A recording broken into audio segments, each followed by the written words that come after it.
Auditor পদে দুই ধরনের বেতন বৈষম্য নিরসন ও দশম গ্রেড বাস্তবায়ন চেয়ে সমাবেশ করছেন মহাহিসাব নিরীক্ষক এবং নিয়ন্ত্রক সিইজি কার্যালয়ের অডিটররা।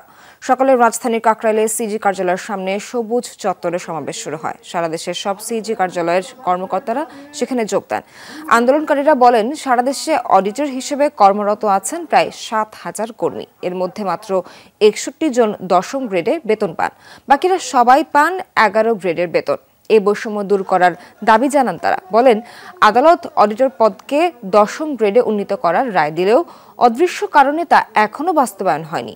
দাবি আদায় না হওয়া পর্যন্ত আন্দোলন চালিয়ে যাওয়ার ঘোষণা দেন অডিটররা।